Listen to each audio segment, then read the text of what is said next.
And on the right, you have the base station from one operator in one frequency band. You see the difference is, the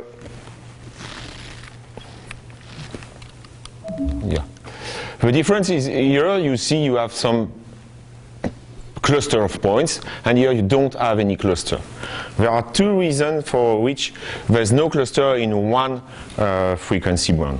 First, if two base stations which operate in the same frequency band are too close, you will have too much interference for the users.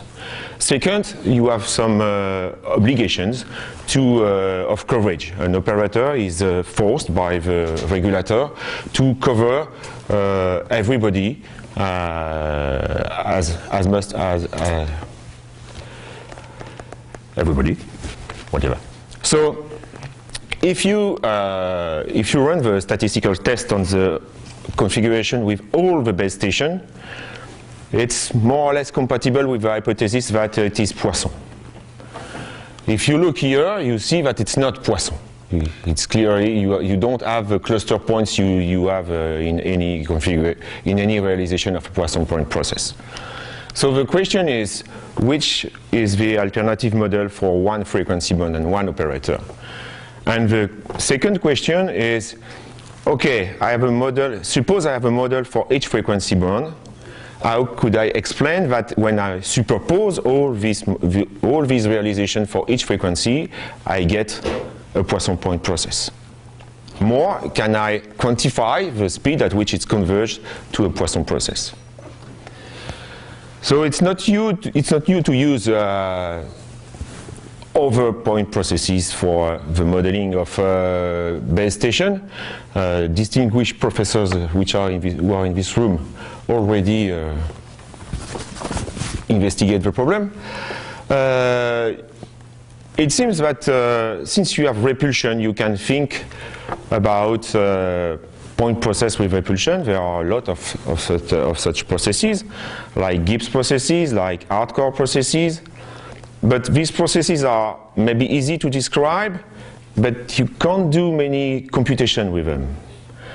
On the other hand, when you look at what are called determinantal point processes, DPP for short, it's less easy to describe, but once it is described, it's very easy to make some computation. Relatively easy, say. So that's why it's interesting to deal with this kind of processes for modeling processes with repulsions. So there is a lot of sort of processes of determinantal point processes. You have the Gauss processes, the Cauchy, the Gamma, and you have the Ginibre. So I like the Ginibre. I will show you why. He has several interesting properties.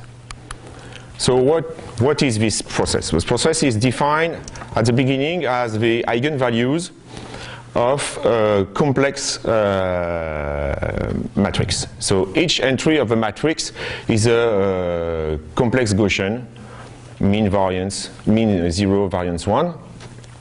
And you take a matrix of size n, you compute all its eigenvalues. It's a point process in R2 or in C. And then you let n goes to infinity. This is the Ginibre point process. You can say alternatively that the correlation function of this process are defined by a determinant. So the determinant of what?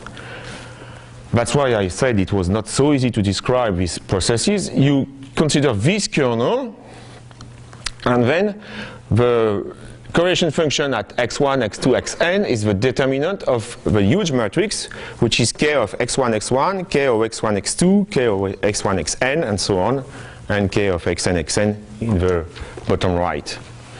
So you see, since we have a determinant, when x1, say, is equal to x2, the first two columns are equal. So the determinant is 0. So this encodes the fact that the particles can't be close together. Because if x1 is close to x2, it's likely that the determinant will be small. So the probability to have points which are close to each other is relatively small. Yes. Okay? No. So, but as is, you have no freedom. There is no parameter. It is everything is defined. I have no degree of freedom. I can't even increase the number of points per unit of surface. I can't do anything. So we just generalize, apply some randomization to the Ginibre process to make it more parametrizable. First, you apply a beta thinning. So beta is something which is between 0 and 1. And first, and second, sorry, you apply the dilation of rate lambda times square root of beta. So the square root of beta terms, if lambda is equal to 1, say, you will have the same number of points per unit of surface as in the original process. If you apply a big lambda or a small lambda, you will increase the number of points per unit of surface. So it gives you two parameters. One parameter, lambda, which controls the number of points per unit of surface, and the number of beta, which more or less controls the dependency. As beta is equal to 1, everything is very repulsive, and when beta goes to 0, as is said below, you go down to a Poisson point process. So beta measures the dependency among the particles. So that's what looks like a Ginibre point process with 500 points, if I remember well. So you just apply a thinning and then a dilation, and then you get these things. So you see here now you have some points which are closed, not clusters as in a Poisson point process, but closed points. So we ran the fitting procedure on all the data we got for Paris. And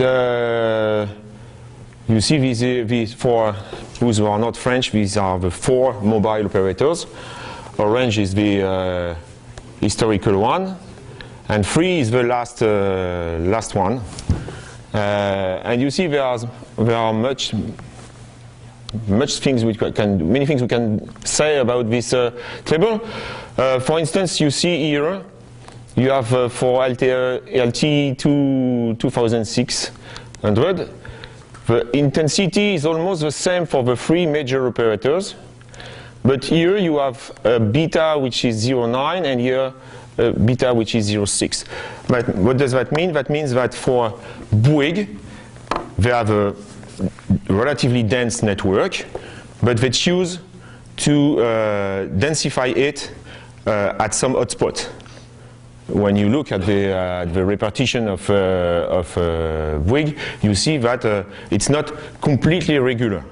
You have some district of Paris where you have more base stations than some others. On the contrary, for Orange, they decided to deploy their base station uniformly in the whole region. There is no privileged district. So, and you see here, you have a very low number of base stations per unit of surface and a relatively large beta. That means that they just put the minimum base station they could to cover. After that, there is a problem of capacity to say that they cover Paris. Okay. Are the lambda units here per square kilometer? Do they have any units, the lambdas? Or are they I think it's something like per square kilometer. But maybe there is a factor pi in the fact. I don't know. I don't remember exactly. So now you see that we have something which works well, pretty well, for every single frequency band. And the question is, when we superpose these different Ginibre process with different lambda I and different beta I, how fast can we get a Poisson point process? So if we speak about convergence, you must first speak about topology. So we want to speak of convergence, configuration. So what is a configuration? A configuration is a local finite set of particles. So it's written on the Polish space Y. Say Y is a subdomain of R2. Okay, but it can be generalized to whatever you want. So this is just the notation we have here. And at the beginning, the topology you put on the set of configuration is the vague topology. It means that omega n tends to omega. If when you consider compactly supported function, the integral of f d omega n tends to f d omega. Okay. As is, it's not very easy to define some to handle. It's a very nice topology. It's a Polish space and so on and so forth. But you can't do any computation with that. You can, on the contrary, define some distance on configuration, but will lead to distance between distribution of on configuration, which are easily tractable. So the distance between two configurations is very raw. It's the total variation distance. Since we have a point process, the total variation distance is only the number of different points between the two configurations. It's not very difficult. And now you define what is the Lipschitz functionals. Lipschitz functionals is something where the f of omega minus the f of eta is less than the distance between in total variation between omega and eta. The simplest Lipschitz function you can imagine is the function which to a configuration omega associate the number of points of omega in A. This is clearly Lipschitz. And what you can define as the distance between distribution on configuration. It's the Convergence distance, and it's the supremum of the Lipschitz function of the expectation of f over p minus the expectation of f over q under q. Okay. So what's the links between this distance and the previous one? We prove in a former paper that if the Pn tends to Q for this Rubinstein's distance, then Pn converges in distribution to Q, where with this definition, Pn tends to Q means that FdPn tends to FdQ for F vaguely continuous for the vague topology. Okay? So the thing is that this formulation here of a distance is very well suited to what is called the Stein method. So what do we have in the Stein method? We have first the target space. We want to show that something converges to a Poisson process. So this Poisson process is defined on a configuration space over Y. What do we have at the beginning? We have a superposition of independent point process.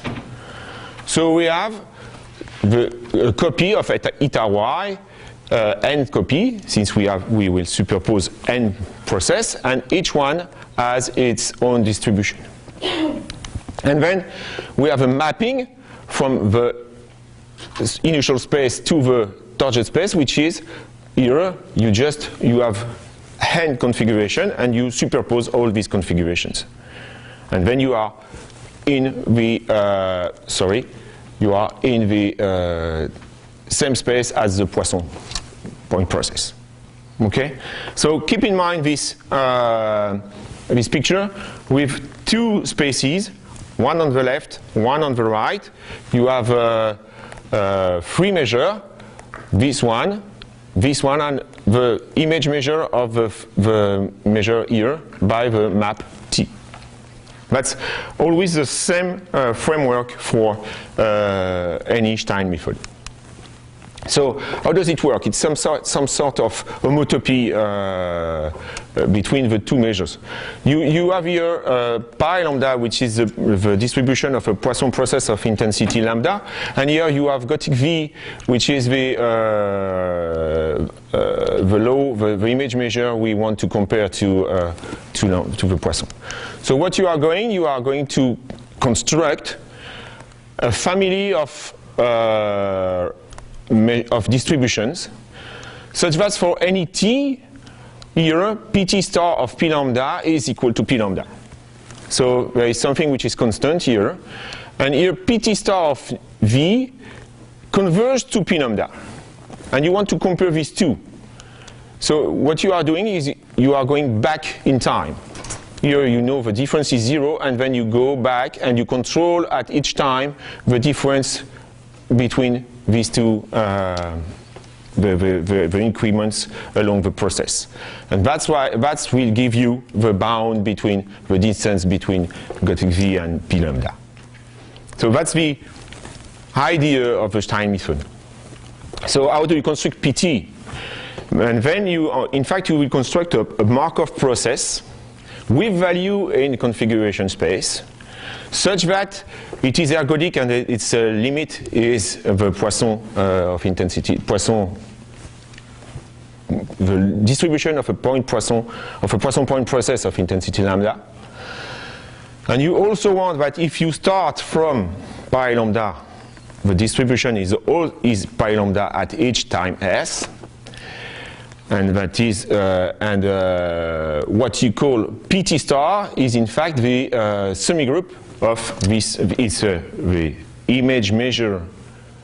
PT star of mu is the image measure of mu by the semigroup of X, which is denoted by PT. Okay. So if you have a Markov process, you have a generator. And that's it. You ask that the generator is such that LFDM is 0 if and only if M is equal to pi lambda. This is work we do on the right-hand side, on the target space. Okay.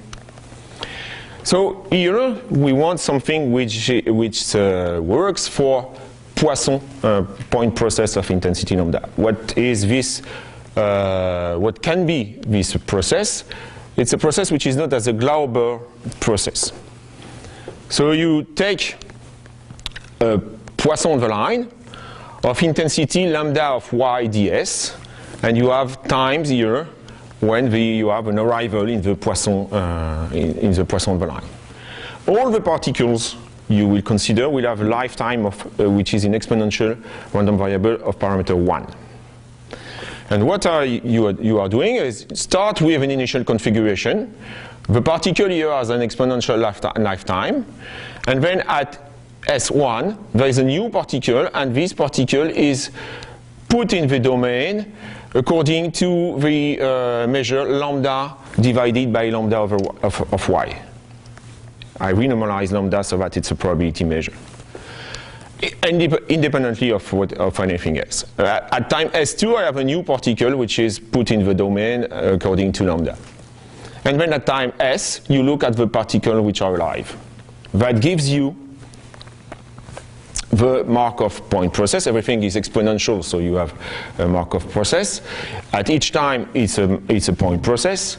It's clear that you will forget the initial condition, because every particle of the initial condition will eventually die very quickly. So in the end, you got a Poisson point process. Okay, so if you look at the generator looks like this. You have two parts. You have a part here which corresponds to the birth of a particle. If you write it like this, you see here that this is the distribution according to which you will decide where your new particle will be. And here this is the rate of birth of new particles. And here you have, here this is the rate of depth of any particle. You have, say, this number of particles in your configuration, and then this number is here to say that you choose any particle uniformly among the set of particles. So this gives you the expression of a generator, and you can, in this very simple case, compute exactly the distribution of x of t. It's a point process, which is the superposition. Its law is exponential minus t thinning of the initial condition, plus a Poisson point process of control measure 1 minus exponential minus t times lambda. So you see that when lambda tends to infinity, this tends to 1 and this tends to 0. So this proves the ergodicity. Okay, so what I would like to say is you can put this picture in something which is known for years, which is the Dirichlet structure. What is a Dirichlet structure? You need here an operator, R, and you want that you should have integral of LF d mu is equal to 0. When you have such an operator, you can construct the Markov process which is associated to this operator. And the thing is, either you define L and you get PT, either you define PT and you get L by this formula. And you have a third object, which is the Dirichlet form. The Dirichlet form between f and g is the scalar product of L, f, and g. And if I give you the Dirichlet form, you can refine L by this scheme. And if I give you L, I give you PT, and you can compute also the Dirichlet form. You know, there are some, it's equivalent to have either the Dirichlet form, either the semigroup, either the generator. Okay? And it will be relatively useful. Okay, so what do you do now? You just apply the fundamental theorem of calculus, which says what? It says that P infinity of f minus P0 of f is the integral of from 0 to infinity of d over dt of PTF. Not very complicated, but by definition, d of dt of PTF is LPTF, and P0 P0f is f. And since the thing is ergodic, P infinity f is the integral of f with respect to the stationary measure, which is denoted by mu. And now you integrate everything with respect to v. And you have remember that you want to estimate the supremum of this quantity over the Lipschitz function. So you are reduced to estimate the supremum of this quantity with respect to Lipschitz function. So what is the form of L? L is of this form. You have two parts in L. One part is an integral, which is relatively nice because this is a deterministic measure. There's no problem at all with that. This one is more difficult because you have here some sort of integral, but sort of random integral. It's a series, but it's usually called a stochastic integral. And what you want is to transform that in order to be comparable to this term here. So what you will do, you will integrate by parts. That's the key trick of the Stein-Dirichlet-Malliavin method, is the integration by parts. So what is integration by parts? An integration by parts is something, usually it's f prime g is equal of integral of f g prime. You have a prime on f on the left, and on the right you have no prime on f. But you have something, it's g prime. Here it will be relatively different. You set that you consider the difference operator, which is dy of f is f of omega plus y minus f of omega minus y. And if you have a Poisson process, you all know the Campbell-Maker formula. Campbell-Maker formula says this kind of thing. And if you do some very simple algebra, you end up with this formula. It's really completely equivalent. There's no difficulty from one to the other. And what does it say? It says that when you have dy of u, so imagine this is u prime on the left, on the right I have u. So it's something like an integration by parts. And it's in the when you do Malliavin calculus, it's called integration by parts for Poisson point process. Okay. Okay. So what's really, how does it fit within the previous structure? In fact, you may see that when d star d, so d star is the adjoint of d, is equal to L, the L I spoke about before.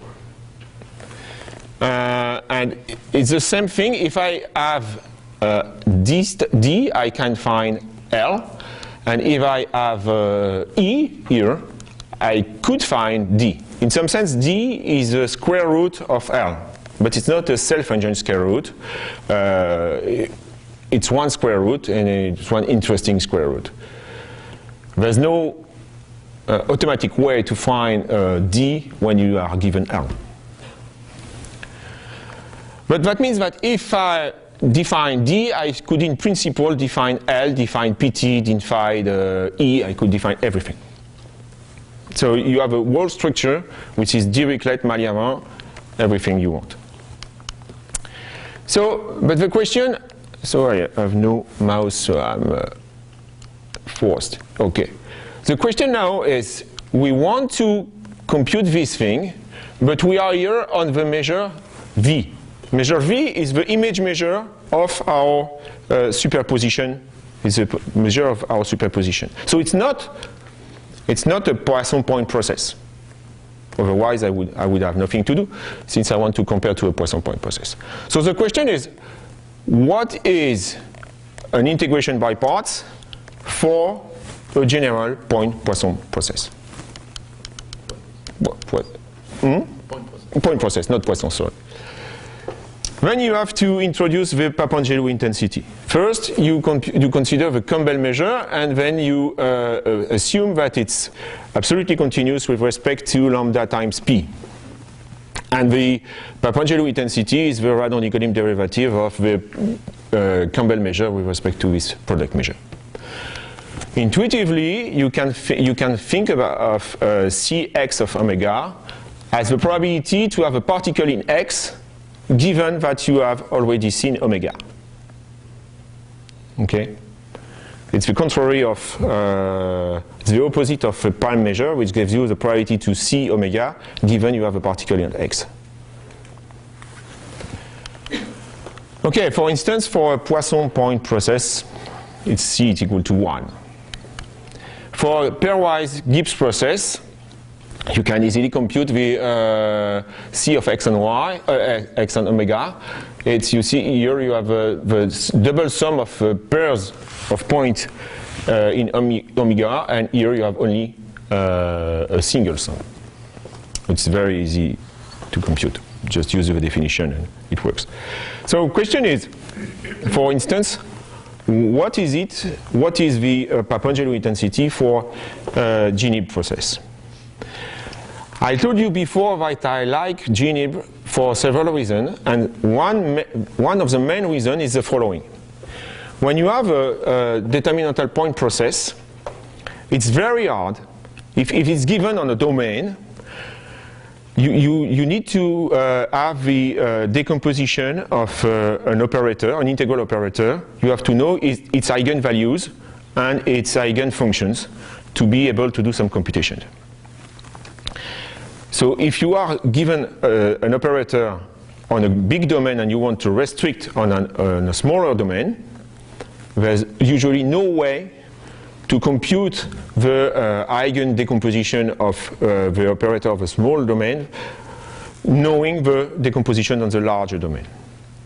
The thing is that for Ginibre process, for circles, for balls, you know exactly how to compute this decomposition.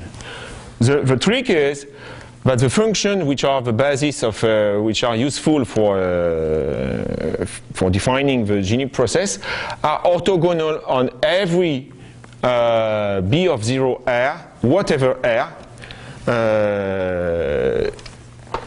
for the measure dx dy.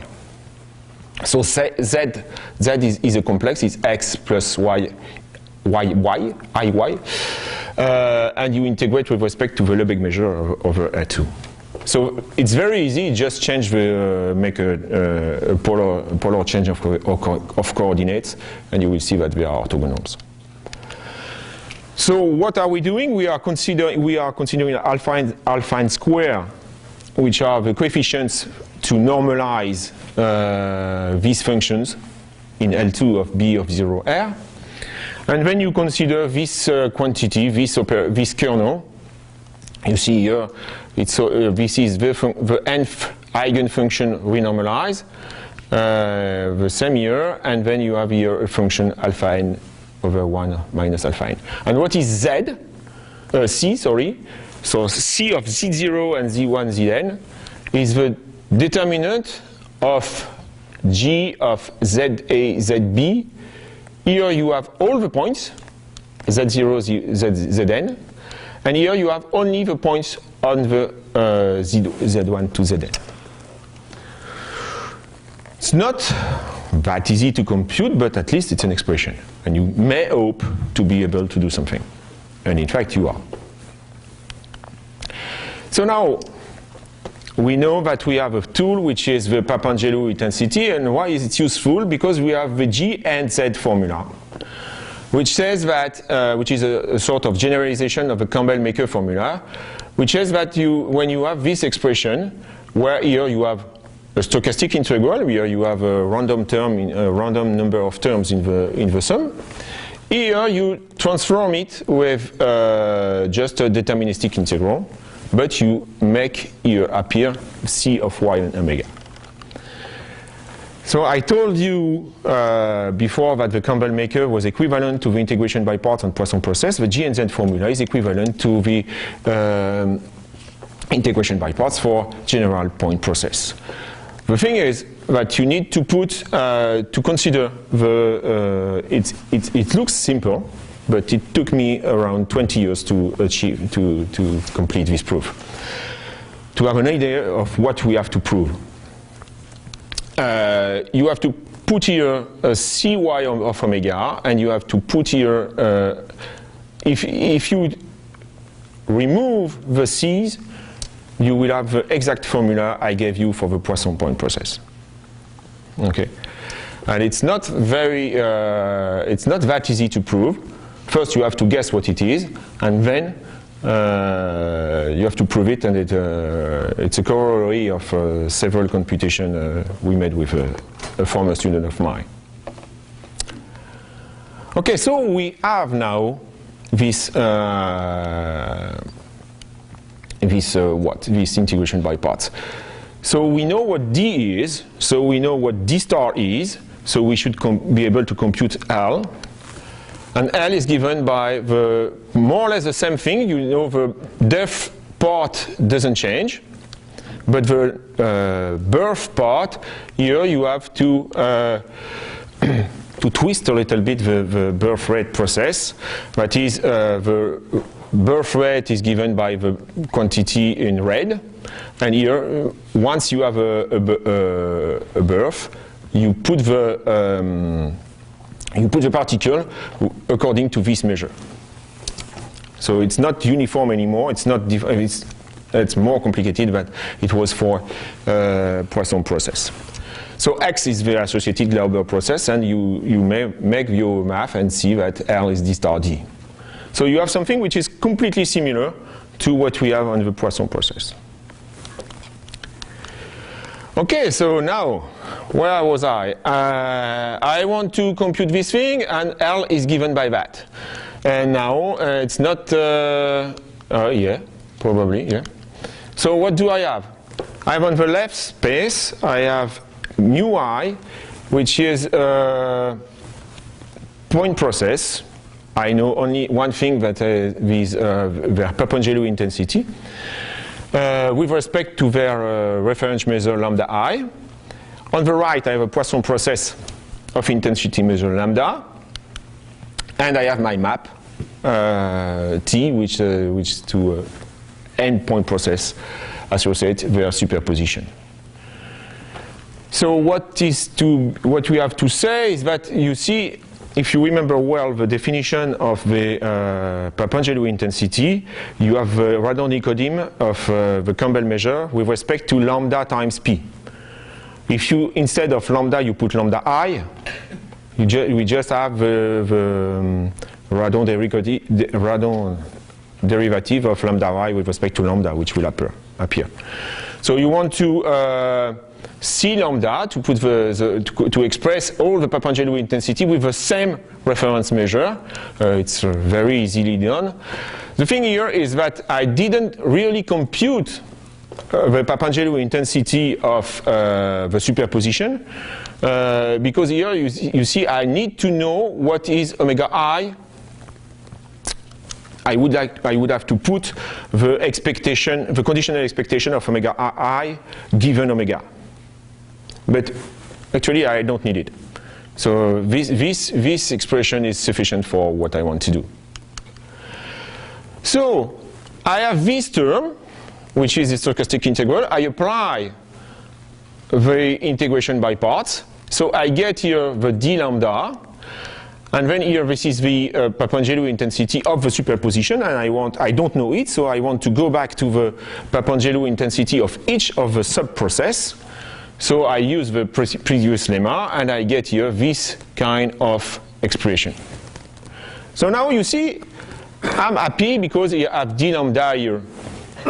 I wanted to compare something with d lambda also. So now when you put it all together, everything is simple. You get here 1 minus the sum of the Papangelo intensity. You can't expect better. So you are not finished. There is one little problem here with this term. You don't know how to bound it. So it's a usual trick here. It's dy of PTF is the PTF. You take a Poisson, the Glauber process associated to the Glauber process associated to the Poisson process, and you add one. You compare the at time t. You compare.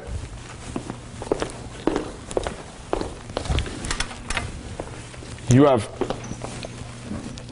a initial condition omega, and you put a new particle, and you want to know at time t what is the difference between the Glauber process started with only omega and the Glauber process started with omega plus x. It's completely trivial because all the particles are independent one from the other. So as soon as this particle died, there's no difference between the Glauber process started with only the circles and the Glauber process started with the circle plus the cross. But the probability that this particle is dead at time t is exponential minus t. So it's very easy to prove that dy of PTF is exponential minus t pt of dyf. This is just the idea which is behind that. So that gives you that, but now remember that f is Lipschitz. And something which is Lipschitz, whatever the definition you can take, if it's well defined, it has a derivative which is bounded by 1. So now dy is less than 1, but pt of something which is less than 1 is less than 1, and you have all these terms vanish, you have just exponential minus t dt, which is 1. And what you get in the end is that the distance between Gothic V and P lambda is bounded by this quantity. This is very general. I don't assume anything about the CI, just that they exist.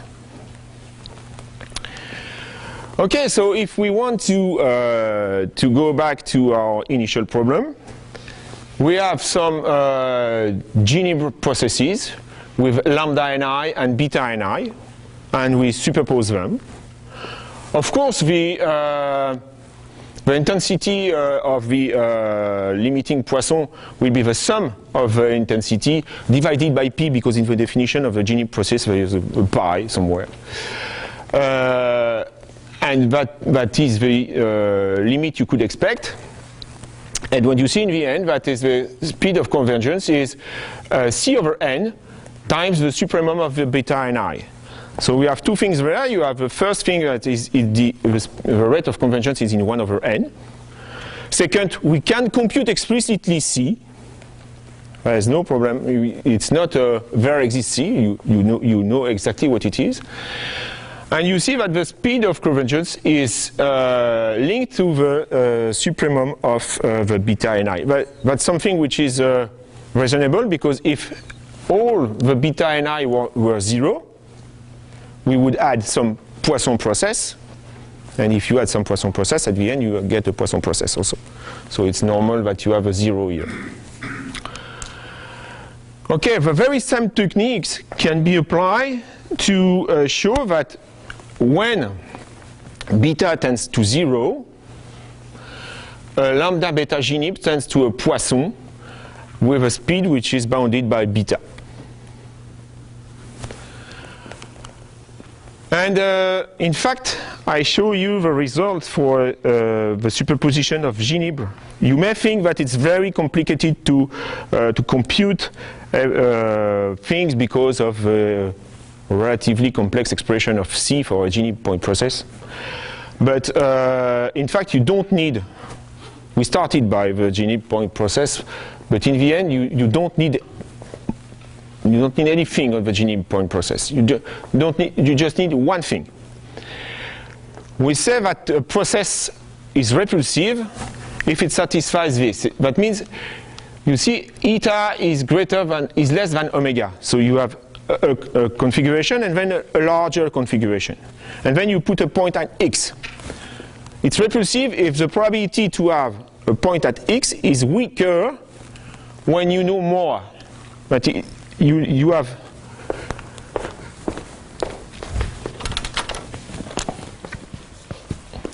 a two-point configuration, which is say the small one is eta. You add a third point, which is omega, and you want to say, okay, the probability to have a point at x given omega is less than the probability to have a point at x given eta. This is the idea of repulsivity, because you see, the more you have particles, the less chance you have to have a particle in x.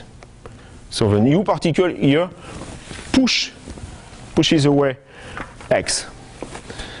But we didn't even need that. We need a weak repulsivity. That means just for C of x of omega is less than C of x of empty set.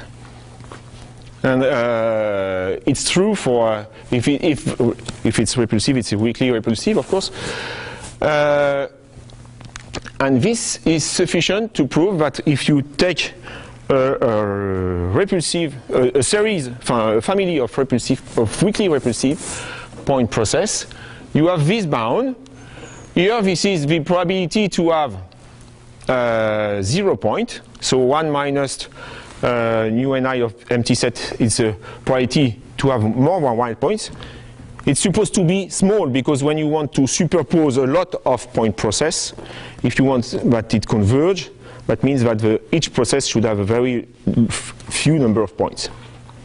So this is very small, and this is, you see, just something which is, you take the expectation of the Papangelou intensity, which is more or less linked to the first order correlation function. So it's you see, you can see the previous result as a corollary of this one. Thank you.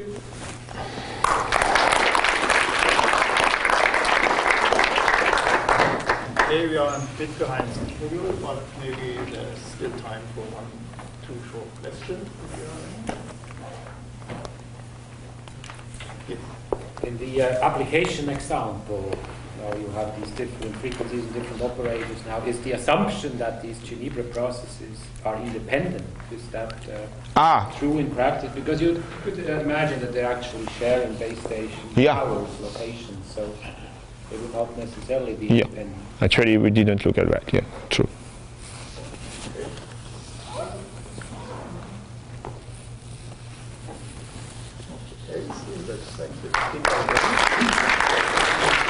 Continue with the